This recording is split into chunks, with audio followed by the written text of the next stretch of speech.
I call this essay The Importance of Being J.T. LeRoy. It was written in 2012. My name is 𝐒𝐚𝐿𝐲𝐿𝐢. In 1889, Oscar Wilde offered a compelling defense for the then controversial medieval texts that had actually been written by the 18th century poet Thomas Chatterton. Quote, I insisted that his so-called forgeries were merely the result of an artistic desire for perfect representation, that we had no right to quarrel with an artist for the conditions under which he chooses to present his work, and that all art being, to a certain degree, a mode of acting, an attempt to realize one's own personality on some imaginative plane out of reach of the trifling accidents and limitations of real life, to censure an artist for a forgery was to confuse an ethical with an aesthetical problem. Unquote. It may seem disconcerting for an essay on Laura Albert to begin by invoking Oscar Wilde, a writer of genius, abandoned by most of his admirers, whose career and life were annihilated by the press and the courts. But the man plainly understood the value of art and the vital importance of protecting our artists and affording them the widest possible latitude in the creation of their work. Such values are as unpopular in 21st century America as they were in Victorian England, and there remain critics and journalists who dismiss the J.T. LeRoy books written by Laura Albert as a quote-unquote hoax. Yet Albert's fiction had always sought to prepare readers to accept the facts behind the myth of J.T. LeRoy. The central trauma in her books is the exposure of the narrator as an imposter. Saint Sarah is really a boy in Sarah.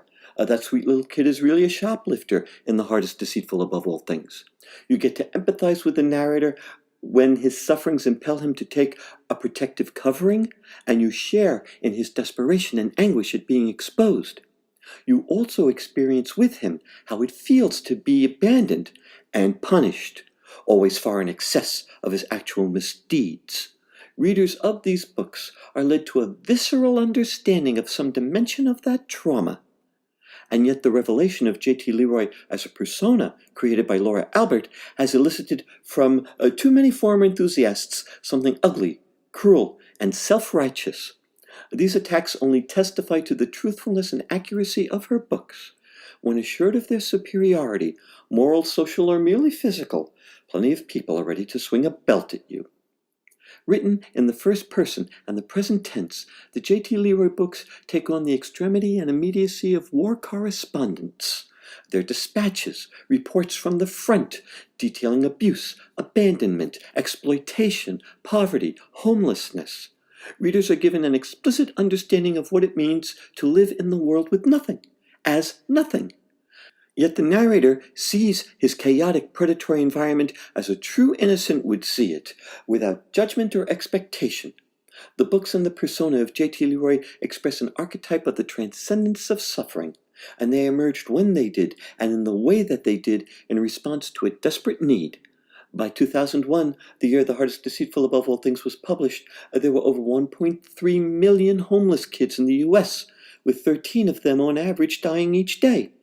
The J.T. LeRoy books were a creative attempt to bring healing to an intolerable situation, as though this strain of human misery had reached a critical mass and taken voice and form in J.T. The book's uncompromising attention to the experience of this pain generates a cumulative effect of compassion in its purest form, and so they also describe an epic gesture of forgiveness without excuses or explanations. The narrator never averts his eyes, yet there is no hatred. No one is judged. No one is condemned. How then to comprehend the spectacle of Laura Albert as the object of hate and judgment and condemnation by the very people who read and praised her books? Granted, their ranks must have always included people who longed to ignore the awful truths about American life exposed in these books, and who were quick to denounce the messenger so they could disregard the message. Granted, too, we live in a consumer society where packaging is not simply confused with content, but consumed as content. So, if J.T. LeRoy is taken away, then of course his books must disappear with him. These conditions, however, still don't explain seemingly intelligent people having learned nothing and understood nothing from the work that had so moved and impressed them. all of which is not very encouraging for the prospective author. No matter what you write, its commodification will turn it into entertainment and sentimentality. Your writing won't be appreciated and can't be expected to free up the way anyone thinks or behaves. And if people won't pay attention to a work of art and aren't open to being changed by it, then what value does art have? One more dangerous question posed by the writings of Laura Albert, an especially dangerous question in this consumer society where the work of genuine artists is processed in 4 distinct phases. Phase 1 is fascination. The new girl on the street always attracts the Johns. Phase 2 is vilification, best defined by the immortal lyric of John Lennon, "Man, you should have seen them kicking Edgar Allan Poe." Phase 3 is vindication. The work endures. Phase 4 is veneration. People previously reviled as has-beens or hacks or lunatics or fakes have their faces celebrated on postage stamps, get streets and university buildings named after them, and have their birthplaces and workspaces converted into museums, in some cases into shrines. Attendant upon this 4th and final phase is one of life's not-so-little ironies. These artists are venerated for precisely those activities for which they were vilified during Phase 2. Thus, Oscar Wilde is today revered as an icon of queer liberation, and people are now grateful that Truman Capote betrayed the confidences of the rich and wrote a masterpiece such as La Côte Basque. Laura Albert is one of the most truthful writers this country has ever produced, and so the J.T. LeRoy books will endure. And for deconstructing identity and gender in American literature, and short-circuiting the corporate machinery of huckstering personalities, which defines itself as the publishing industry, she will be venerated, just as much as for the poetry and honesty and compassion of her writing. The catch is, Phase 2 can go on for years, and not every artist survives the firestorm. Look at the names I've dropped: Lennon, Poe, Wilde, Capote. Quite the martyrology, isn't it?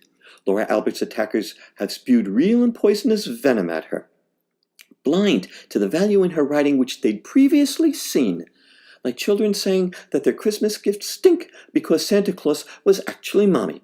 Does it matter that the J.T. LeRoy books were clearly designated fiction? Not at all. Does it matter that the books cast much-needed light upon the abuse and exploitation of women and children, or that they explored the ways in which those horrors are systemic to American society? Does it matter that everything that was good in these books yesterday is also good today? Nope. Then what does matter? The fear that one has been played. Within a corporate-based, consumer-driven society, such a fear is completely legitimate. After all, the government lies to you each day and seeks to manipulate you with its every utterance. Also lying to you 24/7 are the manufacturers and marketers of all the products you consume, from toothpaste to novel. And then there are the organized religions. When a population is continuously being played from all sides, you have to expect that some people will turn mean if they think they suddenly stand out as having been played. Of course, they seldom risk their comforts by turning their rage against the big liars. But in the realm of art and culture, this fear of being played becomes primal. How could it be otherwise? When artwork and artists are both commodities for purchase, buyers must consider their investments with care. Their commodities are recognizable to them only when regarded through the prism of commerce. And so there were readers of J.T. LeRoy who came to feel that they'd been had. But if you regard art not as a thing you obtain, but as an opportunity to change the way you think, then you cannot be conned. Or to quote Gertrude Stein, another great American Jewish woman writer who was called a con artist, quote, "If you enjoy it, you understand it. And lots of people have enjoyed it, so lots of people have understood it," unquote. Never forget, a con artist is someone who takes things away from people.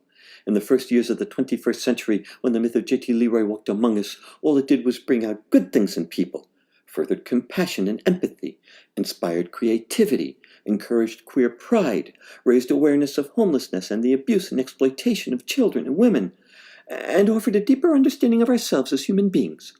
Once journalists dismantled the myth, All that came in their wake was cynicism, arrogance, mistrust, and malice.